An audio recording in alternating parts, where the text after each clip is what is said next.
Hello everyone. नमस्कार, कैसे हैं आप लोग। आज हम नदियों के बारे में चर्चा करेंगे। जो हमारा चैप्टर छूटा हुआ है, हम हिमालयी नदियों को पूरा कर चुके हैं और आज हम प्रायद्वीपीय नदियों के बारे में चर्चा करेंगे और प्रायद्वीपीय नदियां देखेंगे क्या हैं प्रायद्वीपीय नदियां। ठीक है, तो प्रायद्वीपीय नदियों को हम दो भागों में बांट लेते हैं। ठीक है, कौन कौन से भाग हैं प्रायद्वीपीय नदियों के दो भागों में बांटने के। नंबर एक, इसे लिखता हूं मैं। ठीक है, शायद दिख नहीं रहा होगा, ब्लू से ब्लैक से लिखता हूं। प्रायद्वीपीय नदियां। ठीक है, अब दो भागों में बांटने का कारण क्या है, क्या कारण हो सकता है। देखो, इनकी विशेषताएं अलग अलग हैं और ये बहती भी अलग अलग हैं, तभी तो इनको दो कारण में बांट सकते हैं। जैसे पश्चिमी घाट में गिरने वाली नदियां और पूर्वी घाट में गिरने वाली नदियां। ठीक है, तो यहां लिख सकते हैं पश्चिमी घाट, बोले तो अरब सागर। ठीक है, अरब सागर में बहने वाली नदियां, बहने वाली, और दूसरा है पूर्वी घाट, यानी बंगाल की खाड़ी में, बंगाल की बे ऑफ बंगाल। ओके, बंगाल की खाड़ी में गिरने वाली नदियां। यहां बहने वाली नहीं होगा ऊपर, यहां गिरने इसमें होगा। ठीक है, पश्चिमी घाट यानी अरब सागर में गिरने वाली नदियां और बंगाल की खाड़ी में गिरने वाली नदियां। इस प्रकार से दो भागों में हम प्रायद्वीपीय नदियों को बांट लेते हैं। ठीक है, अब हम देखते हैं आज। आप देखो, मैप के द्वारा ही मैं बताता हूं और मैप के द्वारा ही आपको पढ़ना चाहिए। जहां तक है, आप ऑक्सफोर्ड मैप ले सकते हैं और वहां से देखेंगे आप साथ में मैप रख के, तो ज्यादा सहूलियत होगी। क्या है कि रटने की जरूरत नहीं होती मैप से, है ना। हमारे माइंड में वो सेट हो जाता है और उसके द्वारा हम उसको सॉल्व कर पाते हैं। किसी भी प्रकार के क्वेश्चन को, प्रश्न को हम सॉल्व कर पाते हैं सिर्फ मैप के द्वारा। ठीक है, तो हम बनाते हैं सबसे पहले मैप। ठीक है, मैप जैसे मैं बनाऊं तो हाफ मैप बनाना पड़ेगा। चलो पूरा बना देता हूं।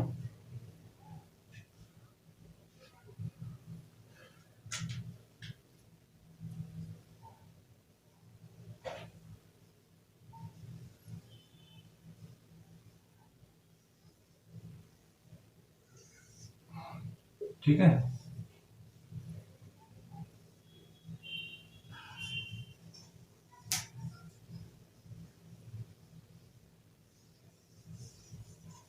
ठीक, ये बन गया अपना इंडिया। ओके, ठीक है, अब इसमें हमें देखना है। आज देखेंगे पश्चिमी घाट में गिरने वाली नदियां, मतलब अरब सागर में गिरने वाली नदियां। ठीक है, अरब सागर, यहां ये अरब सागर है।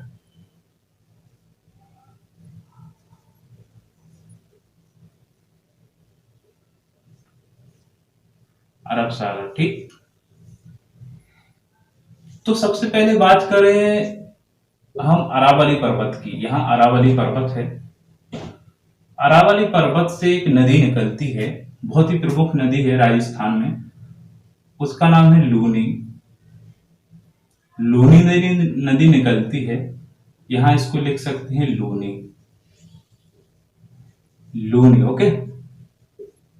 अरावली से निकलती है और राजस्थान में सांभर झील है। ठीक है, सांभर झील का सबसे ज्यादा नमक का उत्पादन कहां से होता है, राजस्थान सांभर झील से। ठीक है, जो आयोडीन की बात करते हो, टाटा साल्ट, ये दुनिया भर का जो साल्ट है सांभर झील से बनता है। ठीक है, तो ये अब इसका एक प्रश्न ये भी बन सकता है कि सांभर झील में नमक कैसे बनता है। यहाँ तो पानी भी नहीं भाई, और यहाँ पे इतना खारापन कैसे आ गया, यानी लवणता कैसे आ गई। तो यहाँ पे मैं बताऊंगा, जब हिमालय पर्वत की उत्पत्ति हुई तो उससे पहले वहां पे टैथिस सागर था। ये पूरा एरिया यहाँ से लेकर के यहाँ से पश्चिमी छोर से लेकर के पूर्वी छोर, इतना हिस्सा भारत का इतना हिस्सा नहीं था। ऊपरी हिस्सा उत्तरी भारत, लगभग नहीं था। और वहां पे एक सागर था जिसका नाम था टेथिस सागर, ठीक है, वो बाद में बताएंगे। तो ये लूनी नदी निकलती है अरावली पर्वत से, और ये कच्छ में जाकर के क्या हो जाती है, लुप्त हो जाती है। इससे प्रश्न बनता है ऐसी कौन सी नदी है जो जो निकल कर कच्छ में जाने के बाद लुप्त हो जाती है, यानी विलुप्त हो जाती है, यानी छुप जाती है। तो वो कौन सी नदी है, लूनी नदी, ठीक है। इसके बाद यहीं से एक और नदी निकलती है, उसका नाम है साबरमती। साबरमती, ठीक है, अहमदाबाद, जहां बोलते गांधीनगर, साबरमती के किनारे ही है, ठीक है। तो इस यहां लिख सकते हो साबरमती,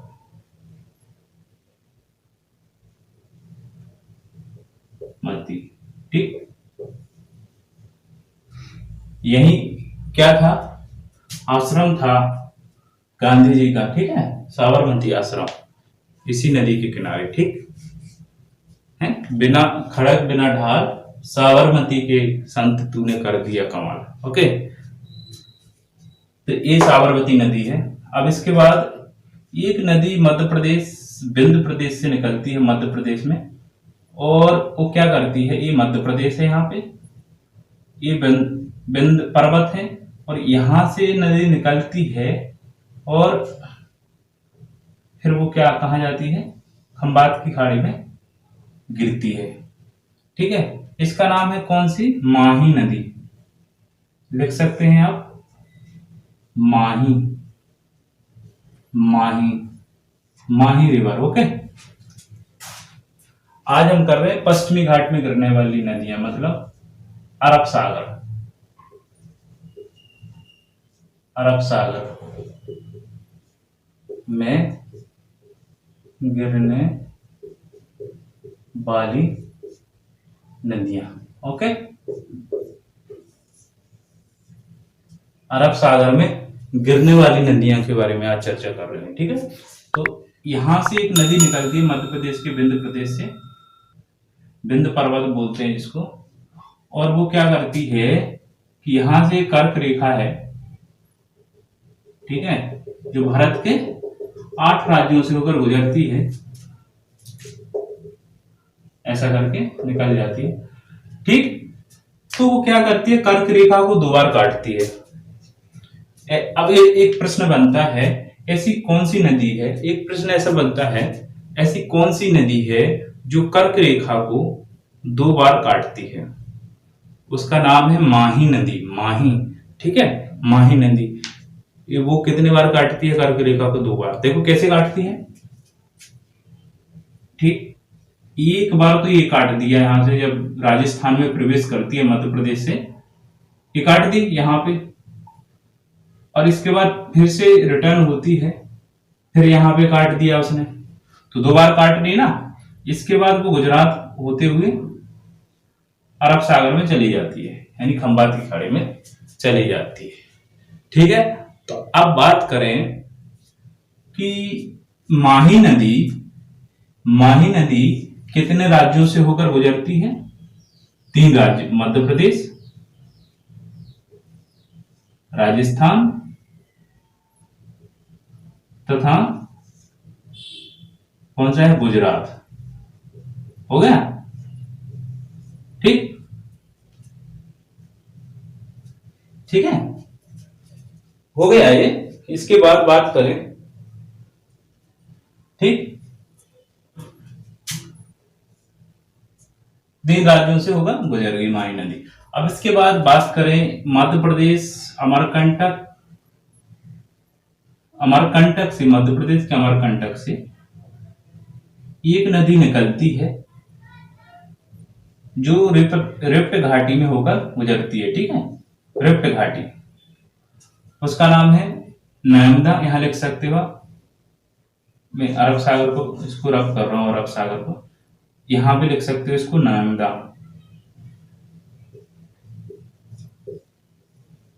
ठीक है, नर्मदा नदी। अब इसके बारे में लिख सकते हो, यह है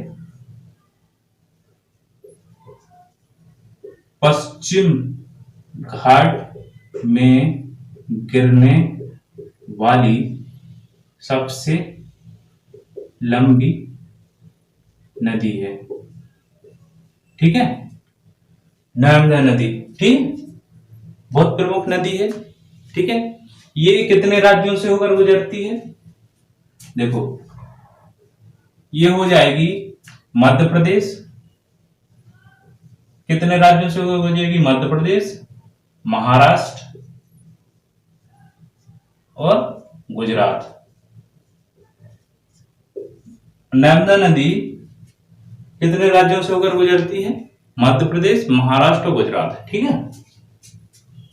अब इसकी जो विद्युत परियोजनाओं के बारे में बात करेंगे, अलग से सेपरेट वीडियो बनाएंगे नर्मदा नदी परियोजनाओं के बारे में, ठीक है। अभी हम नदियों से परिचित हो रहे हैं, ठीक।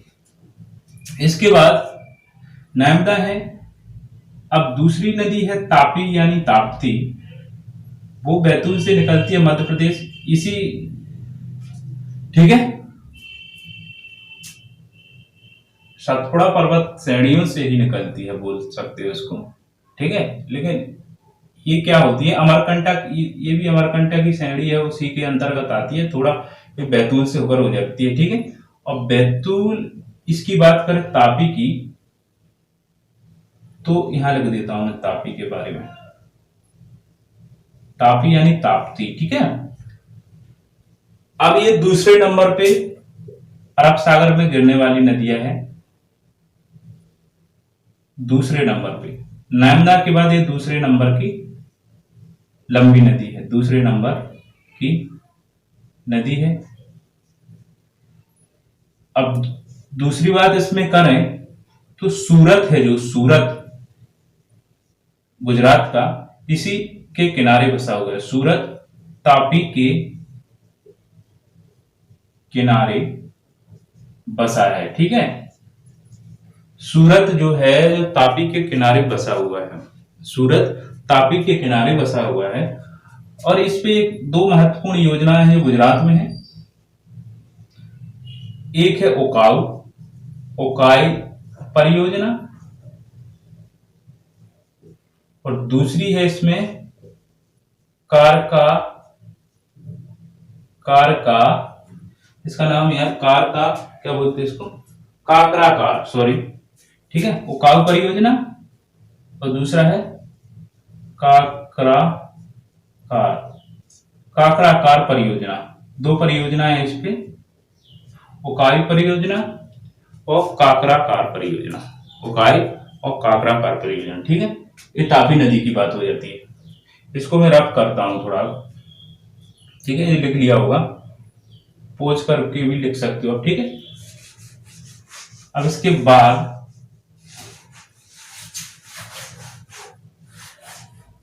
ठीक, इसके बाद बात करें, यहां से मांडवी नदी निकलती है, मांडवी रिवर है, जो रिवर, ठीक है। इसकी प्रमुख विशेषता क्या है कि गोवा की कैपिटल है गोवा की। इसका नाम क्या है कैपिटल का? कमेंट करके बता सकते हो आप, पणजी, ठीक है। ये पणजी है जो मांडवी नदी के किनारे बसा हुआ है, पणजी मांडवी नदी के किनारे बसा हुआ है, ठीक है। इसके बाद कर्नाटक में है शरावती नदी,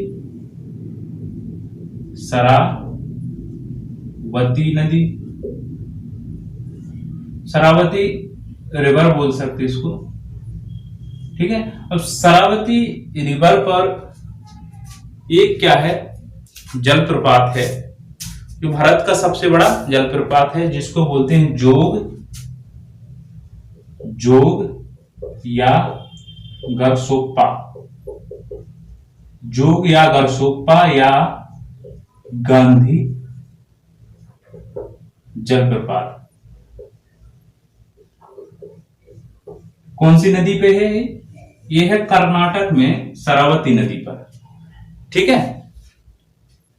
कर्नाटक में शरावती नदी पर कौन सा जलप्रपात है? जोग या गरसोप्पा या गांधी जलप्रपात, ठीक है, महात्मा गांधी जलप्रपात, ठीक है।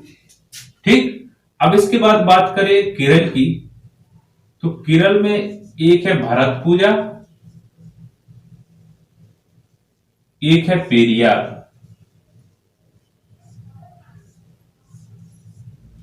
ठीक, पेरियार और भरतपुजा दो प्रमुख नदियां हैं केरल की। और भरतपुजा की बात करें तो केरल की सबसे बड़ी नदी है। दूसरे नंबर की सबसे बड़ी नदी है वो है पेरियार, केरल की। ठीक है,